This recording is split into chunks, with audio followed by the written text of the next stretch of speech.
Hello everybody and welcome to my Acrid character guide. Does an acid-spitting, poison-inflicting melee survivor who, most importantly, has a cute little stub tail sound like your kind of playstyle? I mean, just look at it. If so, Acrid is exactly who you're looking for. As usual, I'll start the guide by going over his abilities and explaining their general use as well as how to use them efficiently. Then I'll cover some standout items that synergize well with Acrid's playstyle, and finally end the video with some live gameplay so you can have something to reference. Also, the background footage you'll see is taken off of my live stream, twitch.tv/Woolie Gaming, by the way, and I've been having this weird issue the past few days where there are noticeable screen artifacts that don't go away. You can really tell by looking at my webcam. I'm still working on fixing it, but for now, the footage may look a tiny bit weird at times. But without further ado, let's get into the guide, starting with a general overview of Acrid's abilities. Up first is his passive, which is the poison. The attacks which inflict poison are his secondary, default utility, and special, or M2, default shift, and R. The tooltip in-game states that poison deals 10% of a target's max health over time, but doesn't really specify much else, so here are the full details. Number 1, poison ticks 3 times every second for a total of 10 seconds. Inflicting multiple poisons does not stack the damage and instead refreshes the 10-second duration. Number 2, its damage is equal to either 1% of the target's max health per second or 100% of your base damage per second. It will choose whichever value is higher between the two. This means that without using items that increase your base damage, which only the Spinel Tonic and Shaped Glass currently do that, poison's minimum damage is 100% of your base damage per second, which is exactly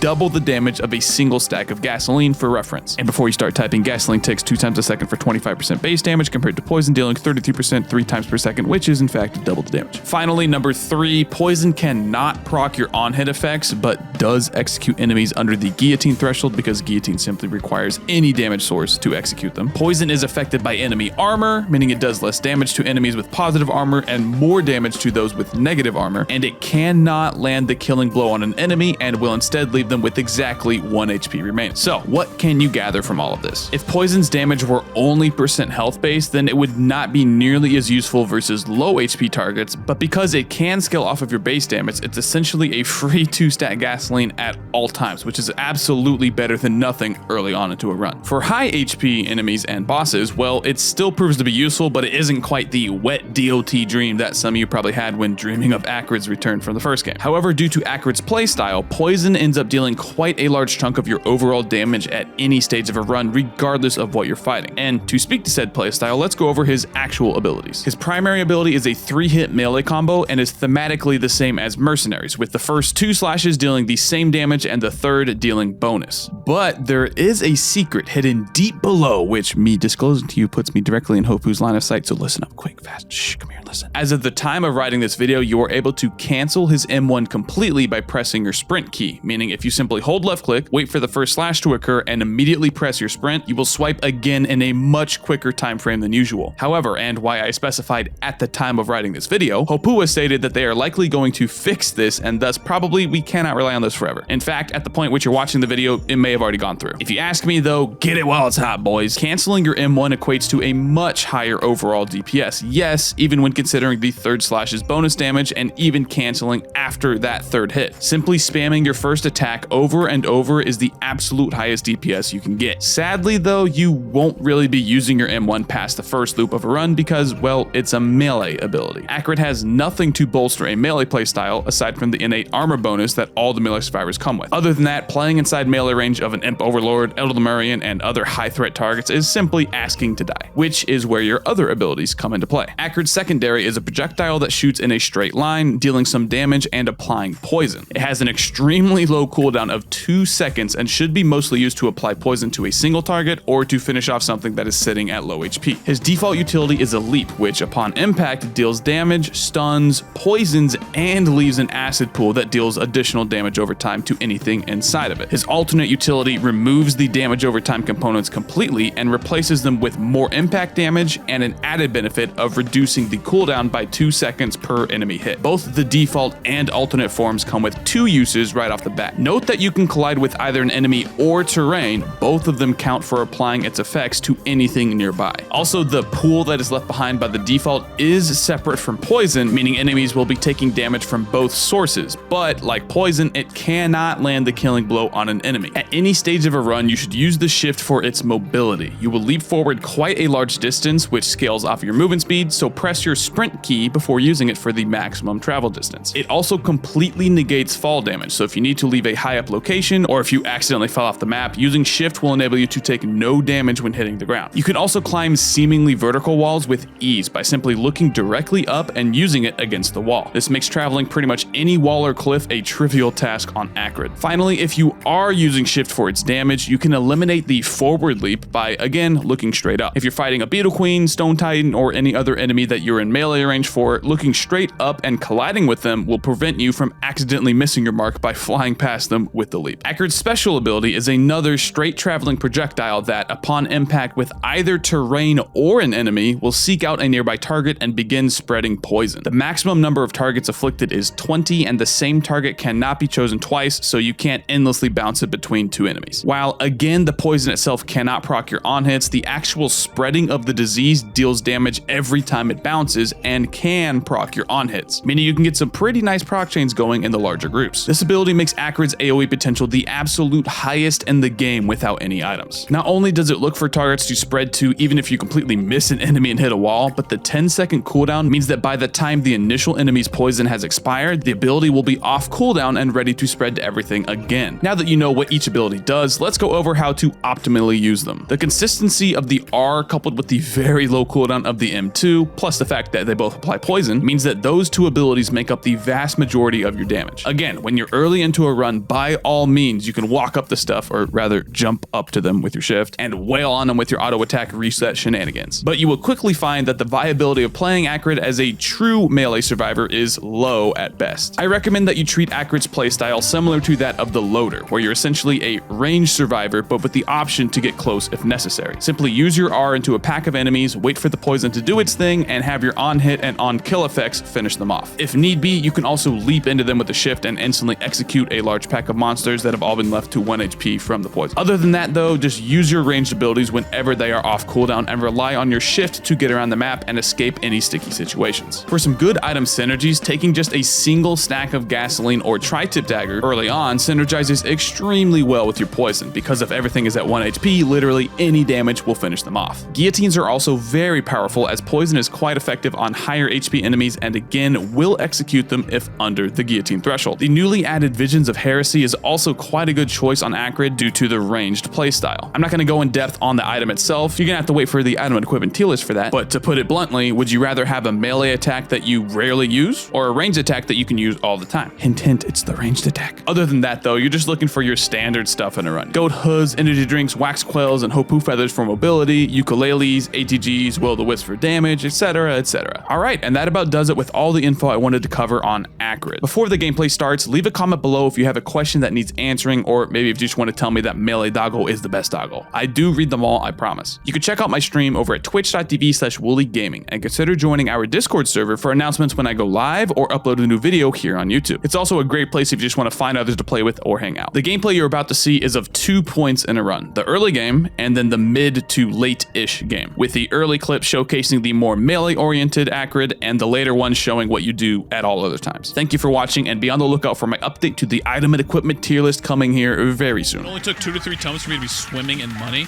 Well, then I guess it's pretty good. That's a 12% chance at 3 of them. So I think it's a 4% chance linear. If it's not linear, that'd be really weird. If it was a multiplicative bonus, because the bonus is super low. It'd have to be like 10% of his multiplicative, in my opinion. I think it's just a linear 4% each time. Again, I'm not entirely sure, but it would make sense.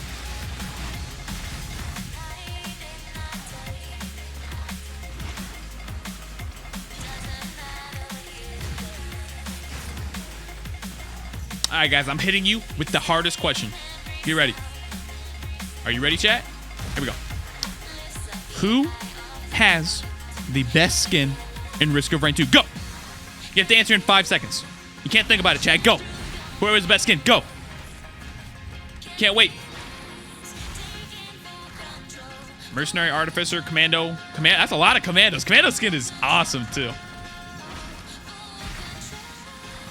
Mercenary, that's a lot of Commando. A lot of people saying Commando. Wow. I'm surprised. Honestly, I have to agree. Commando skin is so freaking good. It turns you in from like some some 5th grader. I don't know how a 5th grader got into my mind. Like some kid's action figure is what I'm trying to say. Turns you from that into like some freaking Space Marine. The orange one versus the chrome black one, the sleek black one. Oh man, it looks so good.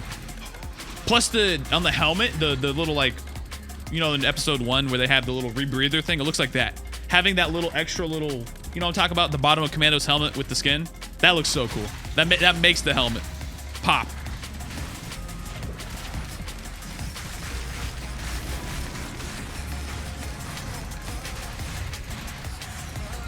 The Commando skin and the new M2 made him one of my favorite survivors. Absolutely.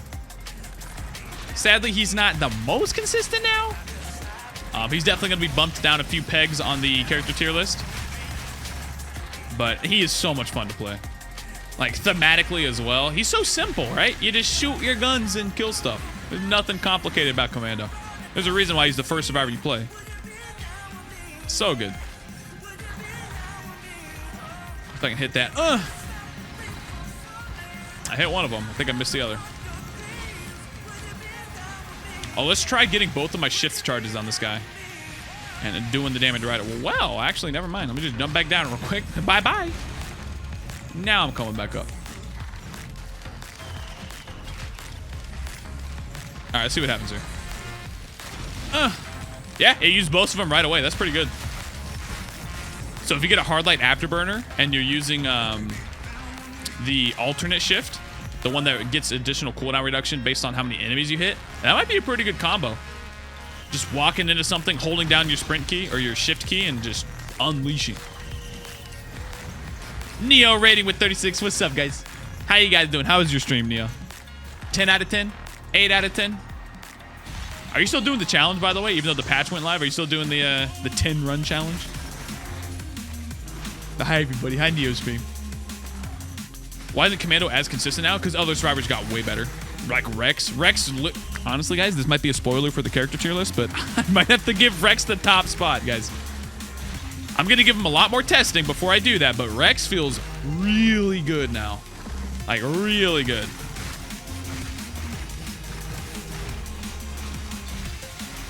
Commando didn't get any changes. That's the answer to that. Dig item to the left of the topaz brooch. Where's my topaz brooch? Oh, that's the auto attack. I was just talking about it. The Needler auto attack here. It changes your left click into a... Well, I keep saying Needler because it's like the Needler from Halo. It shoots out a bunch of crystals like that. They stick to enemies and they blow up for damage. So it changes your auto attack, if you're melee, into a ranged attack. That's the main reason why I took it. Because everything else on Acrid's kit, I play as if I'm playing a ranged character. So I figured this is probably more useful. What up, boy? What's up, Hayden Ramsey? How you doing, dude? What's up? What's up? What's up? So I kind of like it so far. Again, we'll have to see how well it scales. If it doesn't do that much damage later on, then it might not be that good. But then again, everyone's auto attack isn't really that important the later a run goes. It's more about your other abilities. Like proccing something with a Royal Capacitor shot. Or an ability that does a massive amount of damage. It's not really about your auto attack past the second loop, I'd say. Speaking of massive damage, there's an ATG. ATGs are good. Rex is so fun. I love him. Yeah, Rex is very fun now. What's the drawback for the Needler? That it replaces your auto attack. So if you have a decent auto attack, like on Mercenary, because you're always in melee range on Mercenary, because he's not a ranged character, quote unquote. He's a straight melee character. Then you probably have more damage overall from keeping your regular M1. And if you're I guess Huntress, it's probably better on Huntress too, honestly. You have to reload the attack. I guess that is one straight downside, is that you have to reload. You have 12 shots and you have to wait for them to reload after you use all 12. It's not that long of a reload time, and I'm assuming it scales with attack speed. So the more attack speed you have, the faster you reload them. I don't know. That is not confirmed. I do not know that for sure, but I'm assuming that's how it works.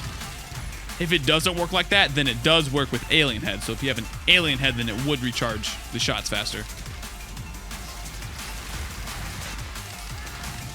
Huntress feels really good with 24. See, I don't understand why you would want to go with another stack of it. Yeah, you get more shots, but it doubles, it adds the same duration for the reload. I think it's a 3-second reload, and you get 12 more shots, but with another 3 seconds to the reload. So you're still pumping out the same damage overall, I think.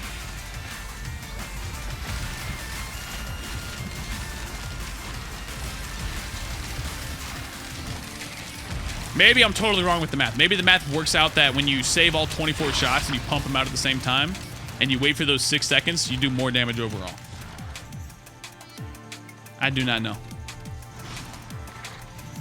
Let's get this chest real quick and we got here. If I had the beads of fealty, boys, I would obliterate. Try out the boss fight.